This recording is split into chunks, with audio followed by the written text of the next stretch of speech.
పైకి లేవాలి లేవాలి లేవాలి లేవాలి.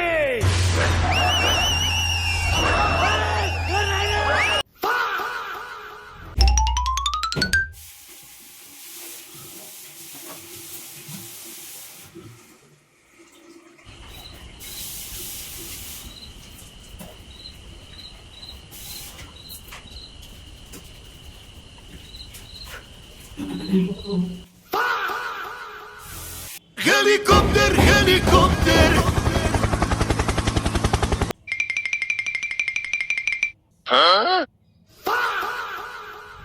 హలో, హాయ్ అండి. నా పేరు తరుణ్. ఈ మంత్లో నేను ఎలా సర్వైవ్ అవుతున్నాను అనేది మీకు చూపించబోతున్నాను. రండి వెళ్దాం. హలో, మనకు ఫిబ్రవరి శాలరీ అయితే వచ్చేసింది. నేను పే స్లిప్ ఇక్కడ డిస్ప్లే చేస్తాను. శాలరీ ఎంత వచ్చింది, ఎందుకు ఇంత వచ్చిందని నేను చెప్తాను. బేసిక్ వచ్చేసి 18,622 వచ్చింది. అదర్ అలవెన్స్ చెప్పేసి 2,000 వేశారు. షిఫ్ట్ అలవెన్స్ చెప్పేసి 1,050, అడ్వాన్స్ బోనస్ 1,551 వేశారు. ఎర్నడ్ లీవ్ అని చెప్పేసి 6,742, అటెండెన్స్ బోనస్ వచ్చేసి 1,000 వేశారు. టోటల్గా గ్రాస్ వచ్చేసి 30,965 అయింది. బట్ కటింగ్ అంతా పోను 28,248 రూపీస్ అయితే నా అకౌంట్ క్రెడిట్ అయింది. ఇక్కడ ఆశ్చర్యం ఏమంటే మా కంపెనీలో ఎవ్రీ 1 మంత్కి 1 లీవ్ ప్రొవైడ్ చేస్తారనమాట. ఎర్నడ్ లీవ్ అని. మనకు కావాలంటే లీవ్ తీసుకోవచ్చు, లేదు అంటే వాళ్ళ అమౌంట్ మనకి మా ఇయర్ ఎండింగ్లో అది రిటర్న్ చేస్తారనమాట. నేను 2025లో 12 మంత్స్కి 11 మంత్స్ లీవ్స్ అలాగే మిగిలించేశాను, లీవ్ తీసుకోలేదు. దాందే ఈ ఎర్నడ్ లీవ్ అని ఉంది కదా, 6,742 రూపీస్ నాకు దానివల్ల వచ్చింది.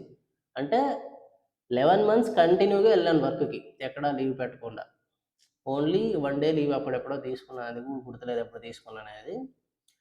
ఇప్పుడు మనము ఏం చేస్తామంటే దీంట్లో 28,248 నెట్ క్యాష్ అయితే నాకు క్రెడిట్ అయింది కదా, దాంట్లో ఎంతెంత ఖర్చు అయిందనే నేను ఫస్ట్ చెప్తాను.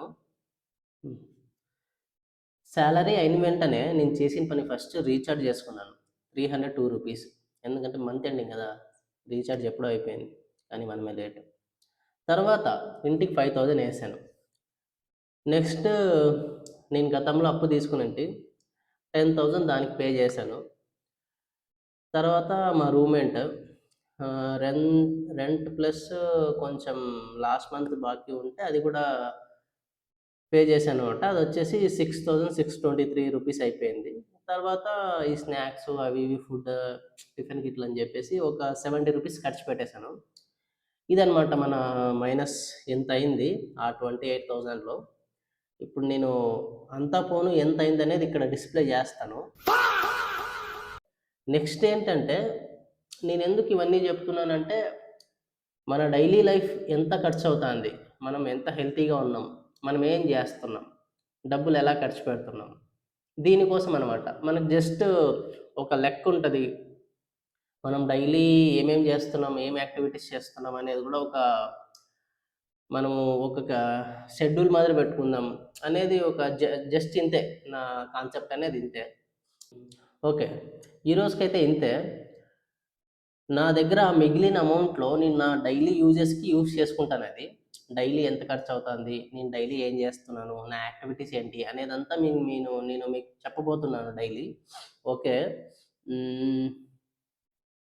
నా కాన్సెప్ట్ సింపుల్. మన ఖర్చు ఏంటి, మనం ఏం చేస్తున్నాం, అట్లీస్ట్ కొంచెం ఎక్సర్సైజ్ కూడా చేస్తాను మధ్య మధ్యలో.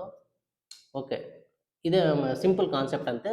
ఇది ఒక చిన్న వ్లాగ్ మాదిరి కంటిన్యూ చేద్దామని అనుకుంటున్నాను. చూద్దాం ఏమవుతుందో.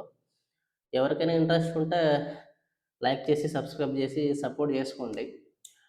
మనం కూడా నిదానంగా గ్రో అవ్వడానికి ట్రై చేస్తున్నాం. మనతో పాటు మన వీడియోస్ చూసి ఎవరికైనా నచ్చితే మీరు కూడా ఇలాగే ఫాలో అవ్వండి. చూద్దాం, ఎప్పటికైనా గ్రో అవ్వాలని కలలు కంటాం కాబట్టి ఇదొక చిన్న స్టార్ట్ అనమాట. ఓకే, అంతే.